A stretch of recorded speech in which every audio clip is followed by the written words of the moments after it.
กัวเซ่บังไฟวะคือซีเมนต์เนาะ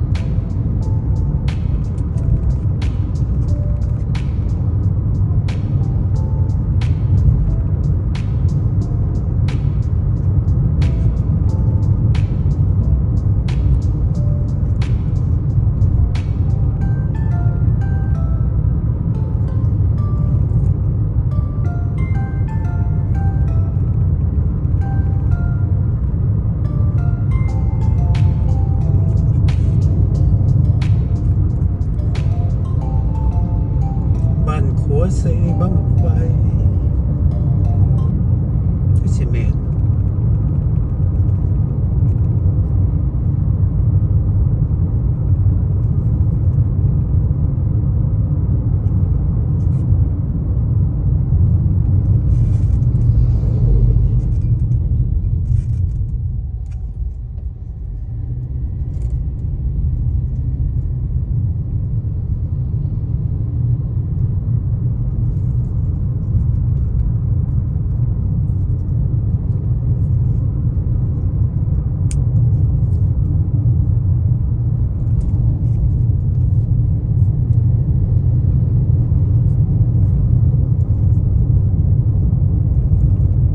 เลยถนนหนทางเจ้าก็ปูแล้วว่าแล้วแต่ตะคิวหลุดออกมา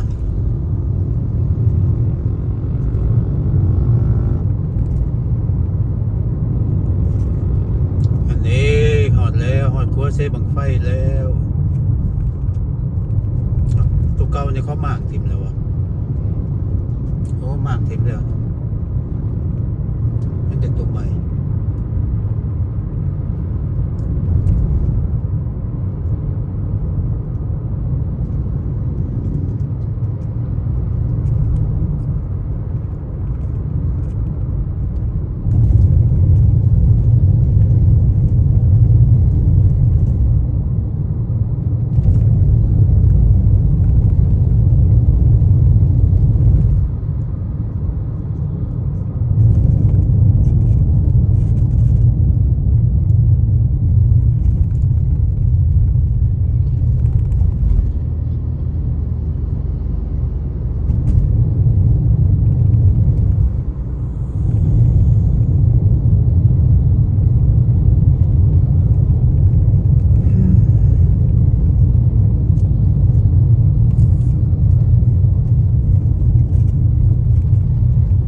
เก็บกินมันต้นนะโตหัวตัวอย่างถนนหนทางเนี่ยรถมันแก่มันต้นโตงอกเลย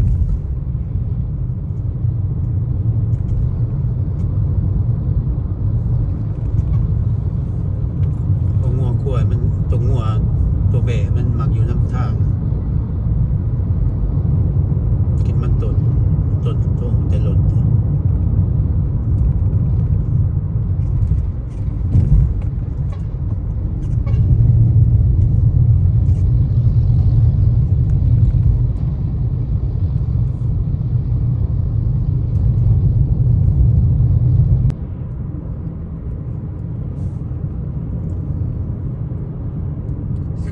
สิออกเมื่อบาน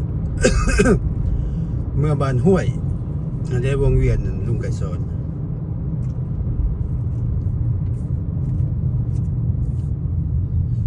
เมื่อบานห้วยแถวมันเป็นของการรัฐบาลเบิดเด้อส่วนสาธารณะทางเส้นนี้มันคักกระเจ้าเฮ็ดนั่น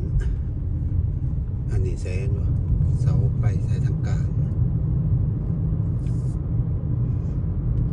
ส่วนนั้นลุงนูหักบอกเมืองขัวมือ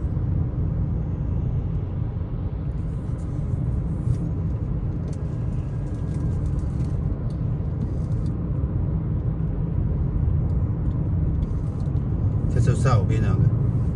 7:35 นาทีว่าสิช่วยๆสิออกเมื่อบานมันตื่นเลยมันอยู่บ่ได้อาบน้ำอาบในแล้ว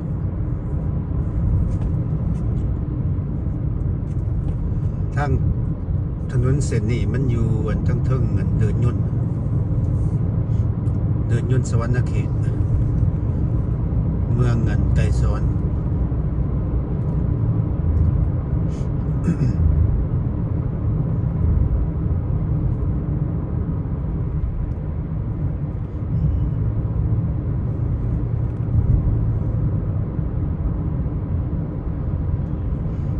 มาหอดจะขึ้นนี่บ่ได้เขา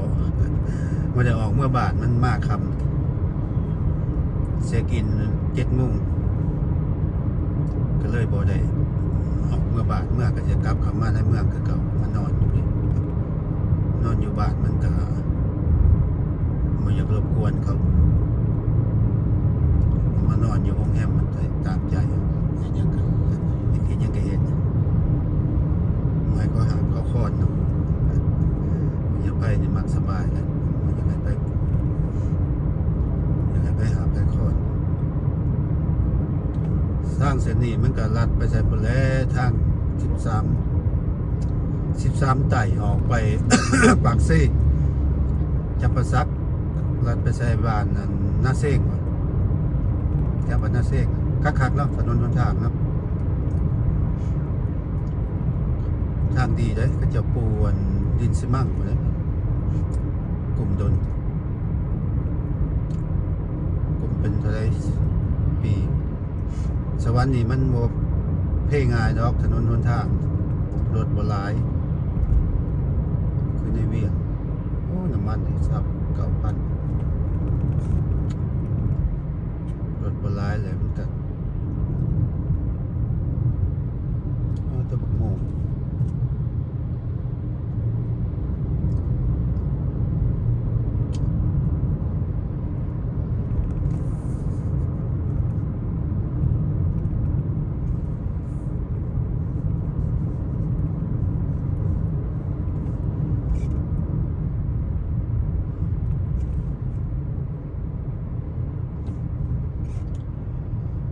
นี่เลยมันลัดใส่วงเวียนกระบองนะวงเวียนกระบองไปไหมมาก่อนมึงก็ไปก่อนจบกัน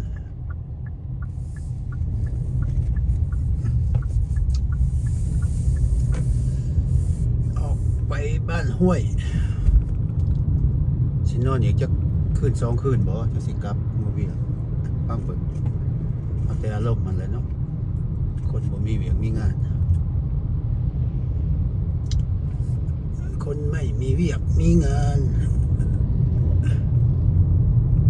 คนบ่มีพื้นฐานซื้อข้าวจีมาตอนจักหน่อยวะ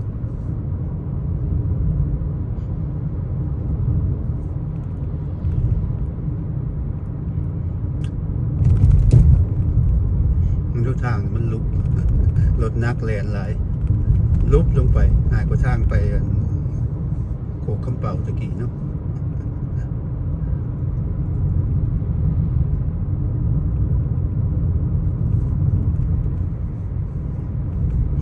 เจ้าได้เขาขายข้าวจีกายแล้ววะชุบใส่กายแล้วเนาะยั่งตีวะขายข้าวจี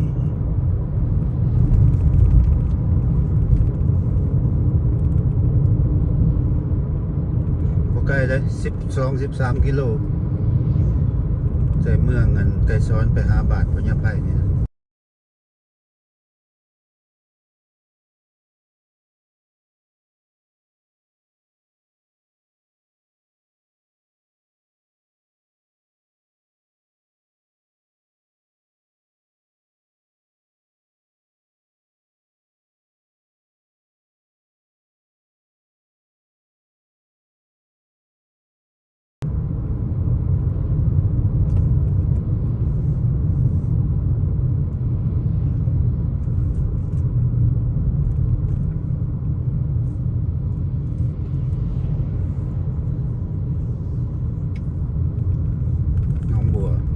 น้องบัวนี่ยังมีอยู่มันจะกระชิทมดินตอนดินหลวงเรียกว่าดินเอกชน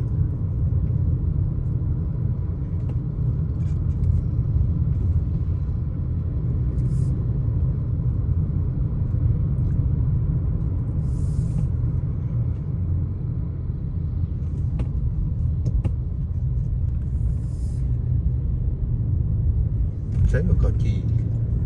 กายเลยที่เนาะโอ้ยมันอยู่โอ้เขาจีมันอยู่โอ้ยอยู่บนนั้นจะออกมาหอนนอกเลย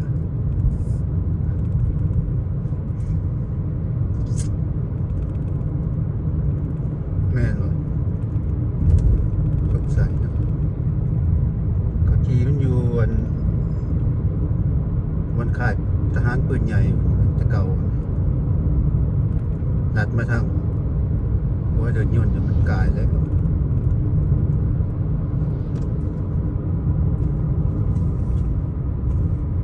มันออกมาหอดทีแล้ว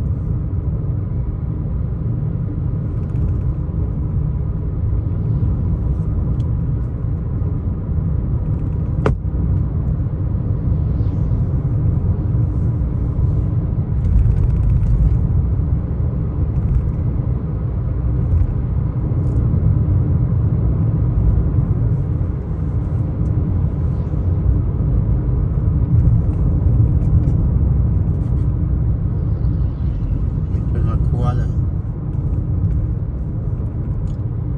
ครัวหัวสมปอยแล้ว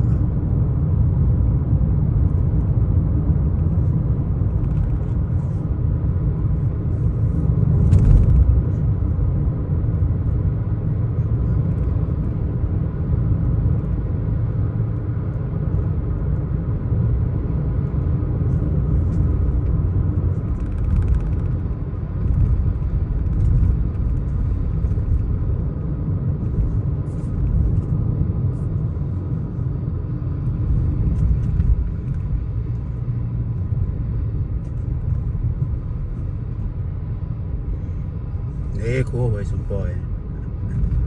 แต่กี้เห็นมันเป็นครัวอันนั้นมันหักปี1999เ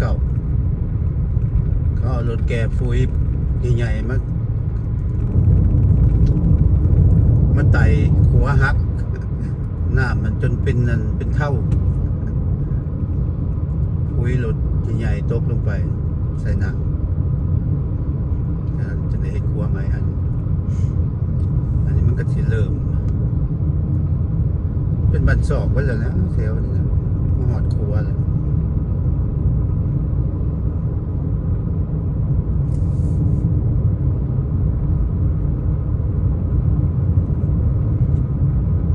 ชื่อว่าบ้านหัวสมปอยวะ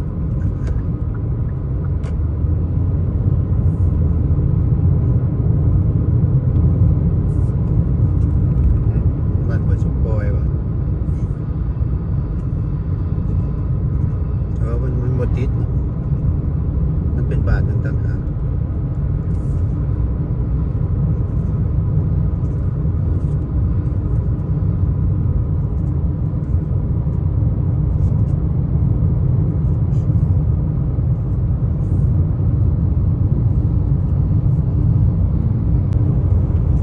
อันนี้บันศอกอันนี้จึงเป็นบันศอกใหญ่ๆเลยแต่1,980มันยังภายในแต่บาทมันก็จะหอด1,000หลังคาเลยเดี๋ยวนี้มันหอด2,000เลยวะ2,000ครอบครัวอยู่ป่ะจ๊ะ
แถวนี้บ่เส้นทางสูงบ่ได้ทมได้ก็แคมทางดีเพื่อนอยู่พี่บ่พวกจุ่มหน่อยอยู่เขาปลูกขายหมกแดง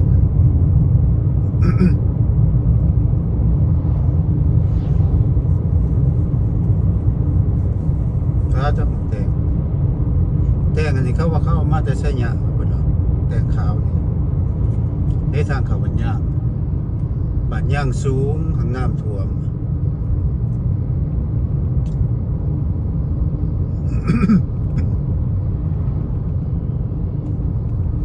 โรงเรียนมัธยม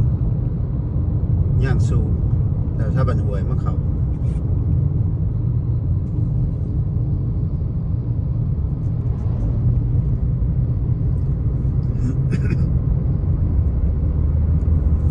ปั๊มน้ำมัน2 ปั๊ม 3 ปั๊มเลยระวังมันย่างกับบันหวยก็ตัวบักแตง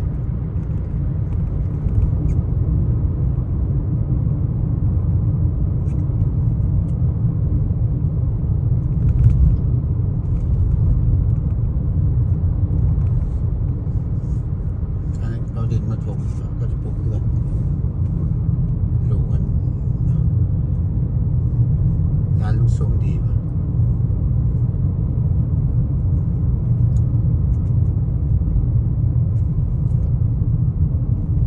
อันนี้ทางเขาบ้านห้วย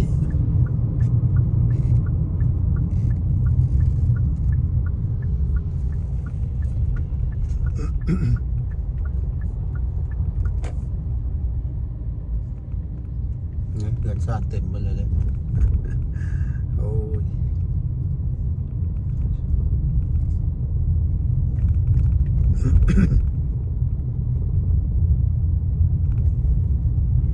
นี่แหละมันหวยไปบอกเคยเห็นมันหวย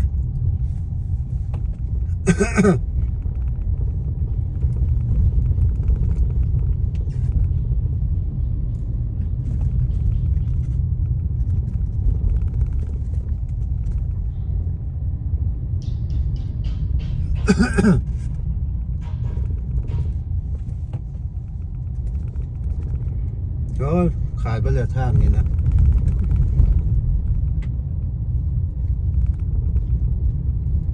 อันนี้โรงเรียนพญาไพเขาตะกี้โรงเรียนประถมบ้านหน่วย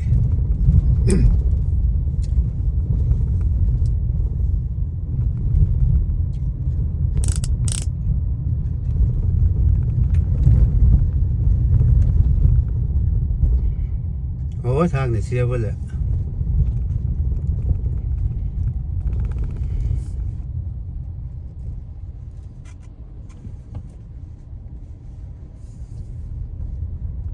โอ้ตลาดเนาะ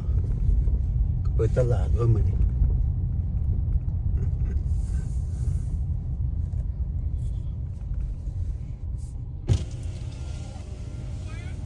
เปิดตลาดว่ามันนี่แม่นใช่บ่โอ้ตลาดสายคู่มือก็สิได้ปีกไก่เด้อตลาดสาย แม่นวะมาจังหน่อยยังเศร้าอยู่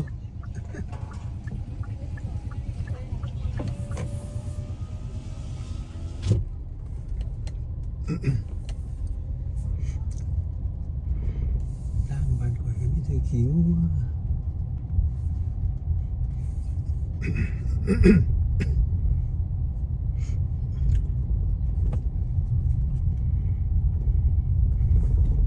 นี่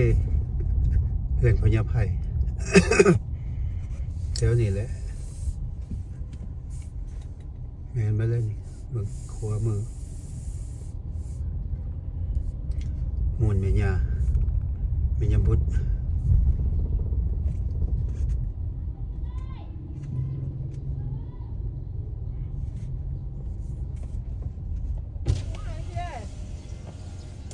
อะไรเฮียยัง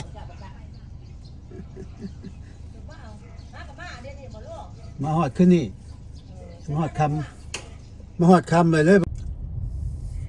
นนี้เป็นปูแล้วว่าเลยทาง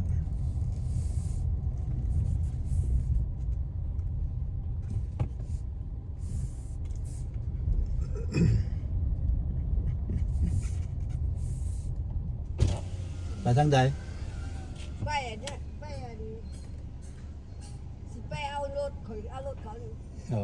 ไปไหนไอ้แกะ ก็หันเลยแล้วก็ได้ วะ อะไรบ้าเฮิงบ่ได้ มาหอดมาขึ้นนี่ยังบ่ได้ออกมามันมาหอดค ก็ย่าเลยก็เดียวกูได้ที่เขาพา ำมันทางยากนะ แม่น ออกแต่เวียงมาหอดวัดพระบาทน่ะยากทางนะ มาอยู่เนาะเดี๋ยวว่าสิบ่ได้มา